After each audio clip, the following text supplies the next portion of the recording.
बिस्मिल्लाहिर्रहमानिर्रहीम। Hello, welcome back to my channel chemistry zone. आज हम एक नया टॉपिक लेके आए हैं जो कि है इलेक्ट्रोनेगेटिविटी। हमने पिछली वीडियो में जो चीज़ डिस्कस की थी वो आप लोगों को पता है। अगर आप लोग वो वीडियो देख रहे हैं तो आपको समझ आ जाएगी बहुत से फैक्टर्स की, बहुत सी चीज़ों की। हमने पीछे इलेक्ट्रॉन एफिनिटी पढ़ा। जो इलेक्ट्रॉन एफिनिटी में हमने ये पढ़ा था कि कोई भी इलेक्ट्रॉन हम ऐड करते हैं तो एनर्जी रिलीज़ होती है, ऐसी बात थी ना। अब एक चीज़ है इलेक्ट्रोनेगेटिविटी। ठीक है, इलेक्ट्रोनेगेटिविटी का ये मतलब है कि कोई भी एटम है उसकी ये एबिलिटी हो कि वो शेयर पेयर ऑफ इलेक्ट्रॉन को अट्रैक्ट कर सके अपनी तरफ। मींस के अपनी तरफ जो इलेक्ट्रॉन्स हैं उसके दरमियान जो वो किसी और के साथ शेयर करे, किसी और एटम के साथ शेयर करे और वो उस इलेक्ट्रॉन को अपनी तरफ खींचना चाहे। मींस के वो कहे कि ज़्यादा मेरी तरफ ये इलेक्ट्रॉन्स आए, तो उसे हम क्या कहते हैं कि ये मोस्ट इलेक्ट्रोनेगेटिव एटम है। ठीक है जी, यहाँ तक आप लोगों को बात क्लियर है। अब देखते हैं डेफिनेशन की तरफ चलते हैं कि हमारे पास electronegativity is ability of an atom to attract share pair of electron toward itself. ये देखें, लेट सपोज ये कोई भी एटम है और इसके दरमियान कोई भी दो इलेक्ट्रॉन जो है वो इसने शेयर किए हुए हैं। कोवेलेंट बॉन्ड जो होता है शेयरिंग में, आप लोगों को पता है कि हम कौन सा बॉन्ड बनाते हैं, कोवेलेंट बॉन्ड होता है, जो कि हमारे पास स्ट्रॉन्ग बॉन्ड है। इसमें हमारे पास शेयरिंग ऑफ इलेक्ट्रॉन्स होती है। यहाँ तक बात क्लियर है। यहाँ पे न्यूक्लियस भी बना लें तो इसकी ये जो पेयर ऑफ इलेक्ट्रॉन्स है वो ये एटम भी खींचना चाहिए कि मेरी तरफ आए, ये मेरी तरफ ज़्यादा आए। मींस कि 80% अगर इसकी तरफ जाते हैं और 20% इसकी तरफ होते हैं तो हम कहेंगे जिसकी तरफ 80% जा रहे हैं वो क्या है, वो मोस्ट इलेक्ट्रोनेगेटिव एटम है। ठीक है जी, तो this definition was given by Pauling in 1932। ये पॉलिंग ने दी थी 1932 में डेफिनेशन। वो कहते हैं कि अब एक्सप्लेनेशन की तरफ चलते हैं कि when two different atom in a molecule, let's suppose this is H, this is Cl। इन्होंने शेयरिंग की, एक इसके पास ऑलरेडी एक था पहले शेल में, हाइड्रोजन का 1 होता है, इसका 17 होता है। तो ये हमारे पास क्या है कि इसे भी एक चाहिए था, इसने भी एक लिया है, तो ये इन्होंने कहा कि हम शेयर कर लेते हैं, दोनों का बैलेंस कंप्लीट हो जाएगा।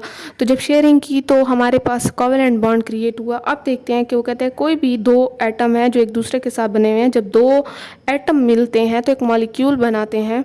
ठीक है, और bonded together by covalent bond. Sharing तो होती कोवेलेंट बॉन्ड से है, मींस के कोवेलेंट बॉन्ड को ही शेयरिंग कहते हैं। The electron pair forming the covalent bond are not shared equally by both atom, rather the electron pair lies nearer to one atom than another. वो कहते हैं कि हमारे पास अगर कोई भी इलेक्ट्रॉन पेयर है, लेट सपोज वो शेयर कर है, तो उसमें इलेक्ट्रॉन पेयर एक एटम जो है वो ज़्यादा खींचेगा अपनी तरफ, उसके पास ज़्यादा जाएगा। ठीक है जी, यहाँ तक आप लोगों को बात क्लियर है। It is directly measured property. हम इसे कोई स्टेप वाइज, जैसे पीछे हमने इलेक्ट्रॉन एफिनिटी का पढ़ा था कि हम उसे डायरेक्टली मेजर नहीं कर सकते, इसे हम डायरेक्टली मेजर कर सकते हैं। ठीक है जी, अब देखते हैं वो कहते हैं स्केल्स फॉर मेजरिंग इलेक्ट्रोनेगेटिविटी। यहाँ हमारे पास 1 2 3 4 5 स्केल्स हैं जिन पे हम इलेक्ट्रोनेगेटिविटी मेजर कर सकते हैं। कुछ फार्मूलाज भी हैं जिसके ज़रिए हम कर सकते हैं। चलिए जी, आप देखते हैं स्केल्स। तो स्केल हमारे पास 5 किस्म के हैं, लेकिन पहले दो बहुत ही कॉमन है जिसमें पॉलिंग है और मुल्कन स्केल है।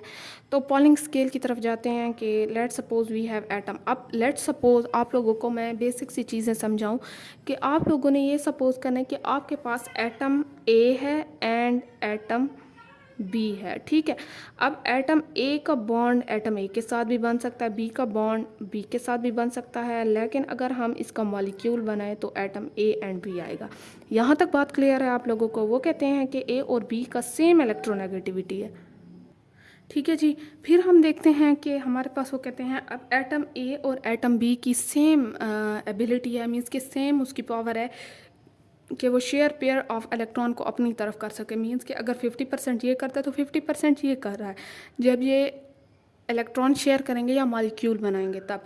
ठीक है, यहाँ तक आप लोगों को बात क्लियर है। अब वो कहते हैं कि हमारे पास अगर इसकी सेम इलेक्ट्रोनेगेटिविटी होती है, सेम इलेक्ट्रोनेगेटिविटी होती है, तो 50% ये करेगा और 50% ये करेगा, तो 3 बॉन्ड बनेंगे, एक ए के दरमियान, एक बी के दरमियान और एक ए बी के दरमियान। ठीक है, अब ये तीनों बॉन्ड जो है वो इक्वल होंगे, मींस के वो हमारे पास जो है सेम इलेक्ट्रोनेगेटिविटी की वजह से हम उसे कहेंगे कि वो बॉन्ड बिल्कुल इक्वल है। मींस के कोई ज़्यादा इलेक्ट्रोनेगेटिव नहीं है, कोई कम इलेक्ट्रोनेगेटिव नहीं है। यहाँ तक बात क्लियर है।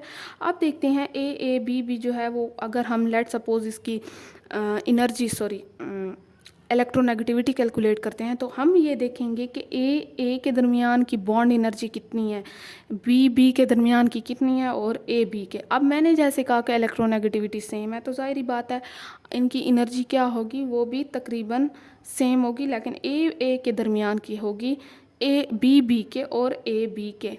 तो देखते हैं कि अब इनकी एनर्जी कैलकुलेट करने के लिए क्या है कि मैं ए बी का लेती हूँ जो मॉलिक्यूल है। अब मैं एनर्जी ऑफ ए लूँगी और फिर उसे मल्टीप्लाई करूँगी एनर्जी ऑफ बी और उससे डिवाइड मीन्स कि एवरेज मैंने ले लिया है, ठीक है, 1/2 के जो है वो करूँगी, पावर 1/2 मीन्स के 1/2 करूँगी। तो ये हमारे पास किस चीज़ के लिए हो गया, ये तो हो गया है कि हमने पॉलिंग स्केल लिया जिसमें इलेक्ट्रोनेगेटिविटी सेम थी। लेकिन अब जो है लेट सपोज कहीं पे ऐसा भी आ जाता है कि इलेक्ट्रोनेगेटिविटी सेम नहीं होती। जैसे लेट सपोज यहाँ H2 अगर मैं मॉलिक्यूल लेती हूँ तो मेरे पास H और H के दरमियान जो है वो तो सेम इलेक्ट्रोनेगेटिविटी है क्योंकि दोनों सेम है, ठीक है। अब देखते हैं कि अगर हमारे पास इलेक्ट्रोनेगेटिविटी क्या होगी, डिफरेंट होगी। चलें जी अब देखते हैं आगे। Pauling however observed that for the majority of A-B bonds energy exceed the geometric means because atom A and B have same energies या have not same energies। यहाँ have नॉट लिखना है कि हमारे पास सेम एनर्जी नहीं होती या इलेक्ट्रोनेगेटिविटीज़ हम जिसे कह सकते हैं कि नहीं होती। So there is ionic contribution in bond. यहाँ एक बात समझने की ये है कि हमने कहा था कि कोवेलेंट बॉन्ड है, शेयरिंग जो होती है, किस चीज़ की शेयरिंग, इलेक्ट्रॉन्स की शेयरिंग कोवेलेंट बॉन्ड होती है। लेकिन अगर वो कहते हैं कि पीछे हमने पढ़ा कि इलेक्ट्रोनेगेटिविटी सेम है तो सारे बॉन्ड इक्वल होंगे और कोवेलेंट होंगे, ठीक है, हमने ये कह दिया। उसका एक फार्मूला भी हमने देख लिया कि हमने एनर्जी कैसे काउंट करनी है। अब एक चीज़ आप लोग ये समझें कि लेट सपोज अगर इलेक्ट्रोनेगेटिविटी हमारे पास डिफरेंट आ जाती है तो बॉन्ड में आयनिक करैक्टर आएगा। आयनिक मीन्स पॉजिटिव नेगेटिव बनना। लेट सपोज अगर कोई एक एटम है और इसने ज़्यादा ले लिया है, लेट सपोज इसे H कर देते हैं, इसे Cl कर देते हैं, और Cl जो होता है वो उस पर क्या होता है कि नेगेटिव चार्ज ज़्यादा होता है। इसका तो वैसे भी 1 है, इसका 17 है, और क्लोरीन हमारे पास ज़्यादा इलेक्ट्रोनेगेटिव है किस चीज़ से, हाइड्रोजन से, तो इसकी ज़्यादा एबिलिटी है ये खींचेगा अपनी तरफ।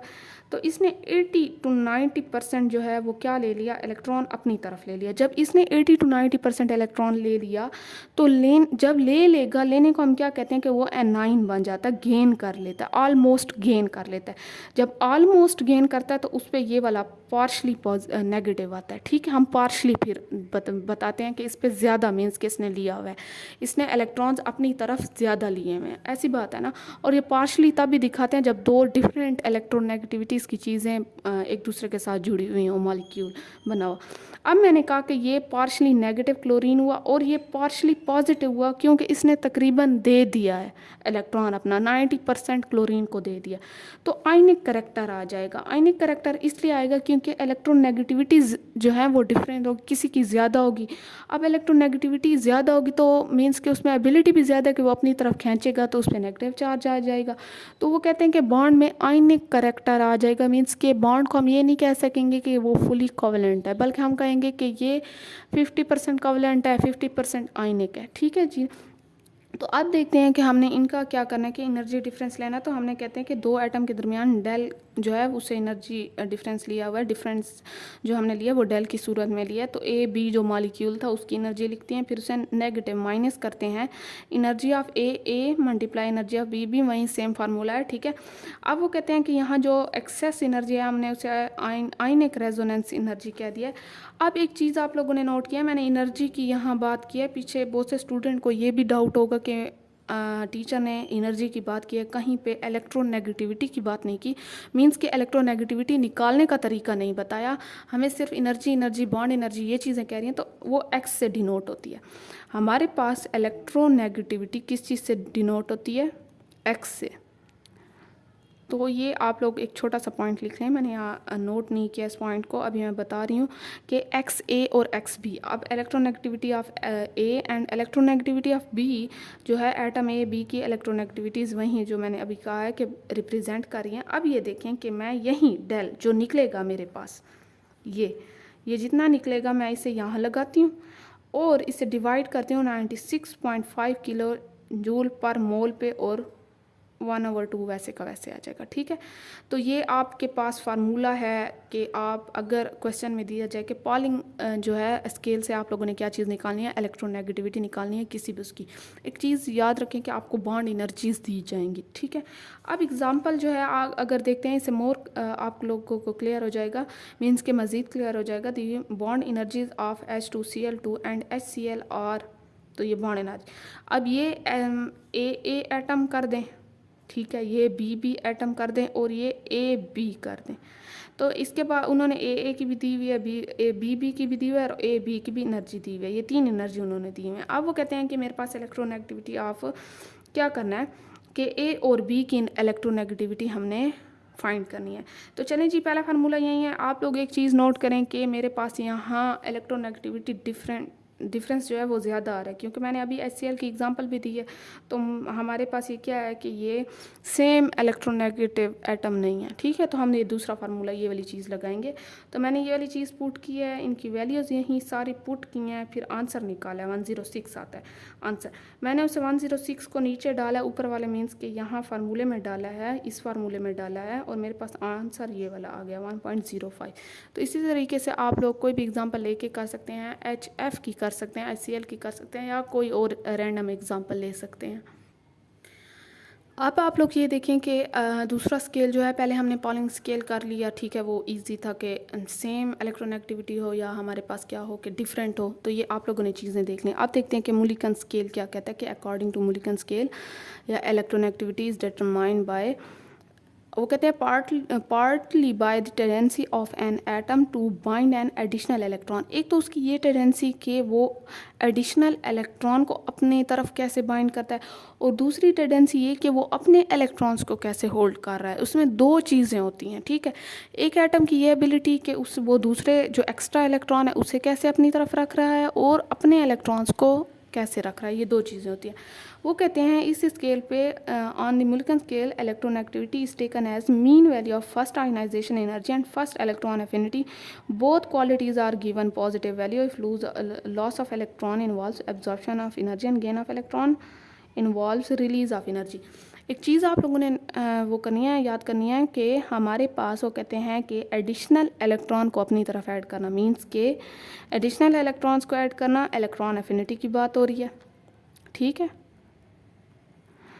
वो कहते हैं कि अपने इलेक्ट्रॉन्स को होल्ड करना, आयनाइजेशन एनर्जी की बात हो रही, सॉरी कौन सी, हाँ आयनाइजेशन एनर्जी, ठीक है। एक चीज़ आप लोगों ने ये, तो कहते हैं जब हम इस स्केल की बात करेंगे तो हमने हमेशा क्या लेना है कि इलेक्ट्रोनेगेटिविटी को कैसे डिफाइन करना है या हमने कैसे फाइंड आउट करना है। वो ये है कि फर्स्ट आयनाइजेशन एनर्जी लेनी है और आपने इलेक्ट्रॉन एफिनिटी लेनी है। अच्छा, अब हम ये चीज़ हैं कि आयनाइजेशन हमारे पास पॉजिटिव में आएगी और इलेक्ट्रॉन एफिनिटी नेगेटिव में आएगी। अगर ऑलरेडी एटम हमारे पास नेगेटिव में है तो आप लोगों ने क्या करना है कि वो उसकी एनर्जी पॉजिटिव में आएगी।